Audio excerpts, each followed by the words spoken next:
Ma question est dans Psaume numéro 76, versets 7, 8 et 9. Il est dit « Tu es redoutable, ô toi. Qui peut te résister quand ta colère éclate ? Du haut des cieux, tu as proclamé la sentence. La terre effrayée s'est tenue tranquille.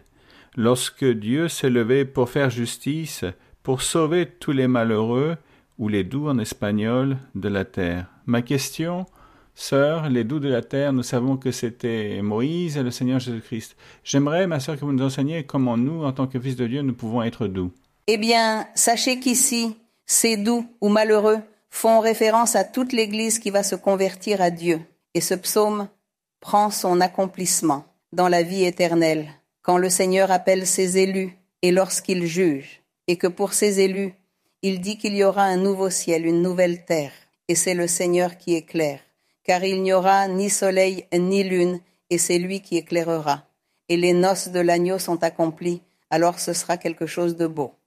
C'est là que s'accomplit ce verset qui parle du salut de tous les doux de la terre, ceux à qui Dieu a parlé depuis le début jusqu'à la fin, quand le Seigneur viendra chercher son Église dans la nuée et l'emportera. Alors là se termine ce verset au sujet de sauver tous les doux. Les doux sont ces gens prêts à ouvrir leur cœur pour croire et faire confiance en Dieu, chercher et le suivre dans leur vie. Ce sont les doux, car ceux qui ne sont pas doux sont rebelles, arrogants, fiers, durs de cœur, insensés, qui deviennent athées et qui ne croient pas en Dieu, qui pensent que Dieu n'existe pas. Ils sont l'opposé des doux.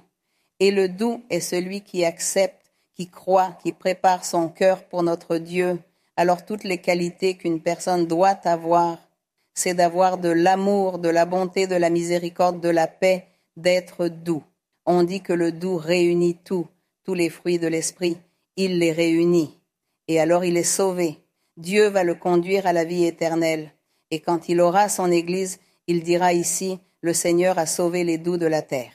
Tous ceux qui, depuis le début, disons, depuis Adam jusqu'à la fin, quand le Seigneur viendra, seront sauvés, croiront, chercheront Dieu. Voici les doux qui préparent leur cœur pour Dieu. C'est pourquoi le Seigneur dit, il dit bienheureux les doux, car ils hériteront de la terre, mais ce n'est pas cette terre physique, mais celle de la vie éternelle, le nouveau ciel et la nouvelle terre. Alors il dit que les doux hériteront de cette nouvelle terre qui est dans l'éternité.